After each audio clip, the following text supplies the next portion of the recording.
네, 오늘은 새 힘이 필요합니다 라는 제목으로 하나님 말씀 전하겠습니다. 개나리, 목련, 벚꽃으로 새봄이 왔다 하고 화려하게 알리더니 어느새 초록의 빛으로 생기를 더해가는 계절입니다. 기온도 초여름처럼 제법 올랐고 철쭉도 부지런히 꽃을 피우고 있습니다. 농부는 씨 뿌릴 준비를 하느라 논밭을 갈며 오랜만에 진한 땀방울을 흘리겠지요. 이렇게 생명이 약동하는 계절이 되면 우리의 몸과 영혼도 깨어나서 힘껏 기지개를 켜는 것 같습니다. 그래서 옷차림도 가벼워지고 공원 곳곳에는 자리를 깔고 여유롭게 시간을 즐기는 사람들이 가득합니다. 바야흐로 새로운 계절이 온 것이지요. 그러나 이렇게 좋은 계절에도 마음에 수심이 가득한 이웃들이 있습니다. 여러 가지 삶의 고단함으로 아직 그 마음에 새 봄이 찾아오지 못한 이웃들입니다. 새로운 소망을 꿈꾸며 몸을 좀 움직여 보려고 해도 아직 마음에 남아있는 차가운 냉기가 일어서지 못하도록 손목을 붙듭니다. 초록빛 가득한 세상의 활기참에도 불구하고 그는 여전히 한겨울을 보내고 있는 것이죠. 무기력한 삶입니다. 이사야 선지자 시대의 이스라엘이 그러하였습니다. 이스라엘은 우상 숭배와 탐욕 그리고 교만함과 불의한 삶 때문에 하나님의 징계를 받고 바벨론에 패망하고 말았습니다. 하나님께서는 많은 선지자들을 보내셔서 회개하라고 경고했지만 이스라엘은 하나님의 말씀에 귀를 기울이지 않았고 마침내 가장 비참한 신세가 되고 말았습니다. 전쟁에 패배했을 뿐만 아니라 왕족과 귀족, 장래가 촉망되는 젊은이들이 바벨론의 포로로 끌려갔습니다. 그리고 그곳에서 길고 긴 시간 포로민으로 살아야 했습니다. 희망이라고는 보이지 않는 전쟁 포로의 삶을 살아야 했지요. 계절이 바뀌고 해가 바뀌어도 그들은 소망을 꿈꾸지 못하였습니다. 그저 포로에 불과했으니까요. 이스라엘의 마음은 늘 한겨울이었습니다. 하나님께서 선지자들을 통해서 이스라엘에게 곧 새봄이 올 거라고 희망의 메시지를 전해주십니다. 이사야 40장 1절과 2절의 말씀입니다. 너희의 하나님이 이르시되 너희는 위로하라. 내 백성을 위로하라. 너희는 예루살렘의 마음에 닿도록 말하며 그곳에게 외치라. 그 노역의 때가 끝났고 그 죄악이 사함을 받았느니라. 그의 모든 죄로 말미암아 여호와의 손에서 벌을 배나 받았느니라 할지니라 하시니라. 하나님께서 이스라엘에게 그 노역의 때가 끝났다, 그 죄악이 사함을 받았다, 이렇게 위로의 말씀을 전해주셨습니다. 하나님께서 이스라엘을 긍휼히 여기시고 불쌍히 여겨주셔서 회복시켜 주시겠다는 약속의 말씀입니다. 그런데도 이스라엘은 그 약속을 믿지 못하였습니다. 믿지 못하고 여전히 낙심 중에 있습니다. 이제는 기지개를 좀 켜고 희망을 이야기해야 하는데 이스라엘에게 그럴 만한 힘이 없는 거예요. 예, 그렇습니다. 그들에게는 힘이 없었습니다. 그래서 이스라엘에게는 새 힘이 필요했어요. 자리를 털고 일어날 새 힘, 다시 앞으로 전진할 새 힘, 포로의 삶을 끝내고 새로운 역사를 써나갈 새 힘, 새 힘이 필요하였습니다. 27절의 말씀을 보겠습니다. 야곱아 어찌하여 내가 말하며 이스라엘아 내가 이르기를 내 길은 여호와께 숨겨졌으며 내 송사는 내 하나님에게서 벗어난다 하느냐. 이스라엘은 이렇게 말했습니다. 내 길은 여호와께 숨겨졌다. 내 송사는 내 하나님에게서 벗어난다. 주님께서는 나의 사정을 모르시고 하나님께서는 나의 정당한 권리를 지켜주지 않으신다. 하나님께서 나의 고생길 같은 것은 관심도 두지 않으시고 내 권리 따위는 아는 채도 하지 않으신다. 하나님은 우리를 주목하지 않으신다. 우리가 부당하게 대우를 받아도 하나님은 관심이 없으시다. 하나님께서 나를 잊으셨다. 내게 무슨 일이 있는지 하나님은 관심도 없으시다. 이렇게 생각을 했다는 겁니다. 힘들고 어려운 포로 생활이 계속되니까 하나님께서 우리를 외면하시고 하나님께서 우리를 버리신 것이 아닌가 이렇게 낙심하고 있었던 것이지요. 현재의 자기 신세를 보니까 희망이 없고 소망을 꿈꿀 수가 없는 그런 신세예요. 그러니까 무기력한 것이죠. 그들에게는 다시 일어설 새 힘이 필요하였습니다. 가끔 보면 우리에게도 새 힘이 필요할 때가 있습니다. 그것은 계절의 변화와 관계가 없습니다. 우리 마음의 기력이 쇠하였고 상처와 아픔이 짓누르고 있어서 꽃이 피고 초록빛이 가득해도 하나님의 음성을 듣지 못한 채 마치 바람 빠진 풍선 마냥 시들해 있습니다. 어떤 이는 회사에서 부당한 대우를 받고 압박과 공격을 받다가 결국 그 힘든 시간 잘 이겨내지 못하고 어려움 처하여서 실직하고 그리고 경제적인 어려움에 처해 있습니다. 전세 사기를 당해 고통을 받아 이러지도 저러지도 못하는 사람도 있고 높은 대출 이자를 감당하지 못하는 이들도 있습니다. 사별과 이혼, 사랑하는 사람과 헤어진 슬픔으로 우울한 마음 가눌 길이 없고 믿었던 사람으로부터 배신을 당하여 그 상처가 큰 사람도 있습니다. 갑자기 건강이 나빠져서 일상생활이 어려워지고 투병 기간이 길어지니 몸과 마음이 지친 이들도 있지요. 인생살이가 허무하기도 하고 피곤하기도 하여서 지쳐있는 사람들, 미래에 대한 염려와 걱정은 한가득 짐으로 마음을 짓누릅니다. 나라의 정치와 경제가 불안하고 정부와 여야는 민생을 돌보지 않고 그 역할을 제대로 못하고 있으니 분노와 원망이 가득합니다. 그런데 가장 큰 낙심은 이렇게 삶이 힘들고 마음이 어려운데 하나님께서 내 삶을 돌보시지 않는 것처럼 느껴진다는 겁니다.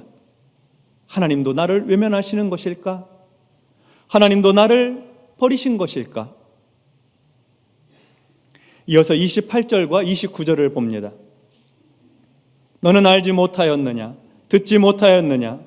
영원하신 하나님 여호와 땅 끝까지 창조하신 이는 피곤하지 않으시며 곤비하지 않으시며 명철이 한이 없으시며 피곤한 자에게는 능력을 주시며 무능한 자에게는 힘을 더하시나니. 아멘. 힘들고 어려운 삶의 문제로 고뇌하고 있는 이스라엘에게 하나님께서 물으십니다. 너는 알지 못하였느냐? 듣지 못하였느냐? 그렇게도 모른단 말이냐? 그렇게도 알아듣지 못한단 말이냐? 네가 들어야 할 하나님, 알아야 할 하나님, 어떤 하나님이시냐? 이렇게 물으시는 겁니다. 마음과 영혼 가운데 새 힘이 필요한 이스라엘이 알아야 할 하나님, 들어야 할 하나님, 그런 하나님 계시다는 거예요. 어떤 하나님이실까요? 먼저 이스라엘이 알아야 할 하나님은 영원하신 하나님이십니다. 영원하신 하나님은 시작과 끝이 없으십니다. 시간과 공간의 제약을 받지 않으시는 하나님이세요. 영원하다고 하는 것은 모든 시간과 공간을 주관하신다는 의미도 포함됩니다. 영원하신 하나님께서 이스라엘의 하나님 되십니다. 영원하신 하나님께서 우리의 하나님이십니다. 그래서 우리가 섬기는 하나님은 영원하신 하나님이다 하는 사실을 알아야 합니다. 또한 우리가 알아야 할 하나님은 땅 끝까지 창조하신 하나님이십니다. 온 우주와 만물을 지으신 창조주 하나님이십니다. 하나님의 손길을 거치지 않고 존재하는 것은 없습니다. 모든 만물이 주님의 손끝에서 시작되었습니다. 하나님은 모든 인생들을 지으셨고 그리고 우리도 나도 하나님께서 창조하셨습니다. 나를 창조하신 분이 나를 주관하고 계시고 나를 지으신 분께서 나를 책임지십니다. 그래서 우리는 내가 섬기는 하나님이 땅끝까지 창조하신 창조주 하나님이시다 하는 이 사실을 알아야 합니다. 우리가 믿는 하나님이 영원하신 하나님이시고 땅끝까지 창조하신 하나님이시라는 사실을 우리가 알게 될 때 우리는 하나님께서 이런 하나님이라는 것을 깨닫게 됩니다. 곧 하나님은 피곤하지 않으시며 하나님은 곤비하지 않으신다 하는 것입니다. 영원하신 창조주 하나님은 한계와 제약이 없으십니다. 일이 많다고 피곤하지 않으십니다. 스트레스 때문에 곤비하지 않으세요. 언제나 하나님께는 새 힘과 능력이 충만하신 것입니다. 뿐만 아니라 하나님께는 명철이 한이 없으십니다. 영원하신 창조주 하나님이 이해하지 못할 일이 없고 알지 못하는 것이 없습니다. 하나님께서 우리의 상황과 형편을 다 알고 계시고 그리고 잘 알고 계십니다. 우리가 겪고 있는 문제를 어떻게 뚫어야 할지, 돌파해야 할지 그 지혜와 명철이 하나님께 있는 것입니다. 하나님께는 몰라서 풀지 못하는 문제가 없습니다. 그리고 그런 하나님께서 피곤하지 아니하시고 곤비하지 아니하시고 명철이 한이 없으신 하나님께서 피곤한 자에게는 능력을 더해 주시고 무능한 자에게는 힘을 더해 주십니다. 하나님은 능력을 주시는 하나님이세요. 힘을 더해 주시는 하나님이십니다. 우리에게 새 힘이 어디서 옵니까? 새 힘은 하나님께로부터 오는 것입니다. 인생이 피곤할 때 우리에게 능력을 주시는 분이 하나님이세요. 우리가 무능할 때, 지혜가 없을 때 힘을 더해 주시는 분이 하나님이십니다. 새 힘은 하나님께서 주시는 것입니다. 우리가 알아야 할 하나님, 우리가 들어야 할 하나님, 새 힘 주시는 하나님이십니다. 이어서 30절과 31절의 말씀을 보겠습니다. 우리 이 말씀 같이 합독합니다. 소년이라도 피곤하며 곤비하며 장정이라도 넘어지며 쓰러지되 오직 여호와를 앙망하는 자는 새 힘을 얻으리니 독수리가 날개치며 올라감 같을 것이요 다른 박질하여도 곤비하지 아니하겠고 걸어가도 피곤하지 아니하리로다. 아멘. 사람은 한계가 있습니다. 젊은 소년도 피곤해요. 청년도 곤비합니다. 아무리 힘이 세다 하더라도 넘어질 수 있고 장정도 쓰러질 수 있습니다. 우리는 육체를 가진 유한한 존재이기 때문입니다. 우리는 시간과 공간의 제약을 받습니다. 그래서 살아가는 동안에 피곤한 일도 겪고 곤비한 일도 겪으며 어려운 문제 만나면 넘어지고 쓰러지기도 하는 것입니다. 그때 우리 안에서 힘이 좀 나면 좋겠는데 우리에게는 스스로 힘을 낼, 새 힘을 만들어낼 만한 장치가 우리 안에 없습니다. 우리 능력에는 한계가 있고 우리 인생은 제한적이고 유한하다고 하는 사실을 확인할 뿐입니다. 그러나 오직 여호와를 앙망하는 자는 새 힘을 얻게 될 것입니다. 하나님을 바라보는 사람, 새 힘을 얻어요. 하나님을 우러러보는 사람, 하나님께 소망을 두는 사람, 여호와를 경외하는 사람은 새 힘을 얻는 것입니다.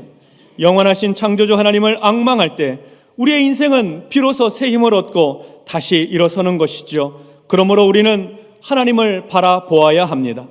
여호와를 앙망해야 합니다. 그래야지 살 수 있는 것입니다. 시편 25편 1절과 15절로 17절에 보면 여호와여 나의 영혼이 주를 우러러보나이다. 내 눈이 항상 여호와를 바라보면 내 발을 그물에서 벗어나게 하실 것이미로다.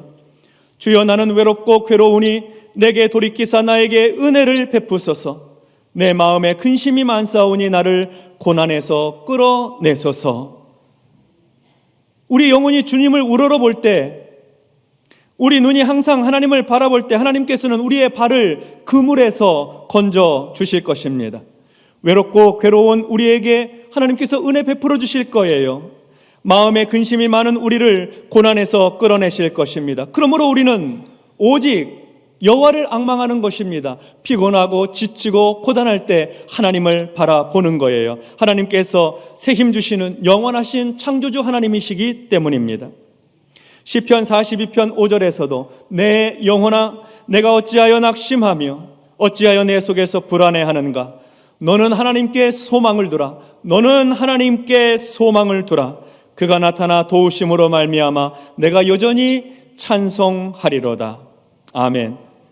낙심하는 내 영혼을 향해서, 불안해하는 내 영혼을 향해서 너는 하나님께 소망을 두라.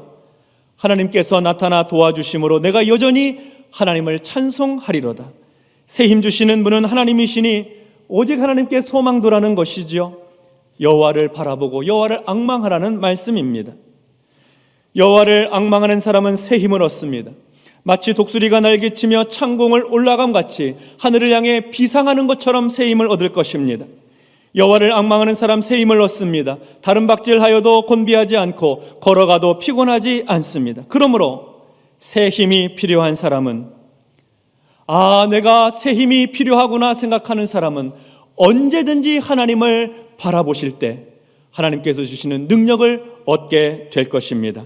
하나님을 앙망해야 되는 거예요. 내 상황과 현실에 내 신세를 바라보는 것이 아니라 눈을 들어 하나님을 바라보아야 하는 것입니다.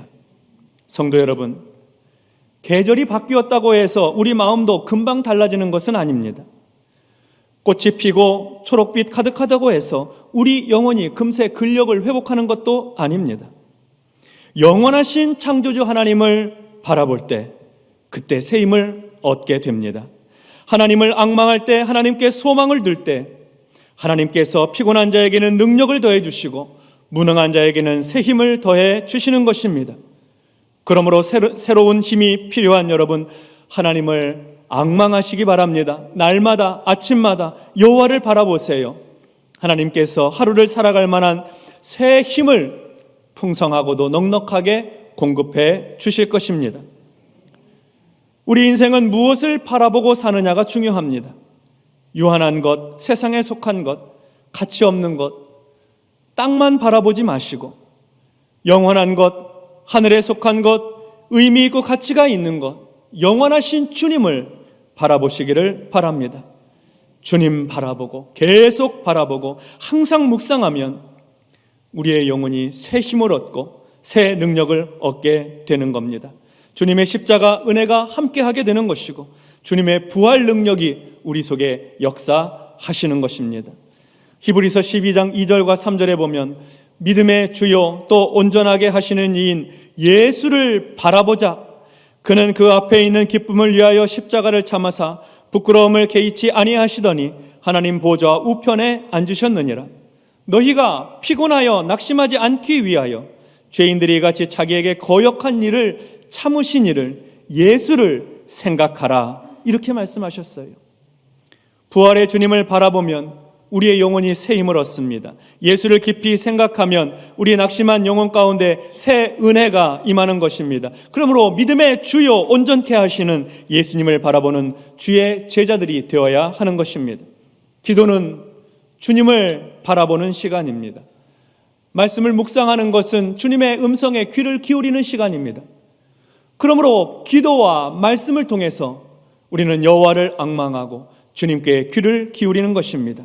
주님을 바라보십시오. 우리 하나님은 자기를 바라보는 성도들에게 힘주시는 하나님이십니다. 결코 외면하지 않으시고 결코 홀로 두지 않으십니다. 우리가 하나님을 외면하는 것이 문제이지 우리가 하나님께로 다시 돌아서기만 하면 하나님께서는 힘과 능력을 더해 주시고 일어설 수 있도록 하나님께서 격려해 주시고 용기를 허락해 주시는 것입니다. 하나님은 자기를 바라보는 성도들에게 그의 얼굴빛을 비추어 주시고 생명의 은총으로 충만하게 채워 주십니다.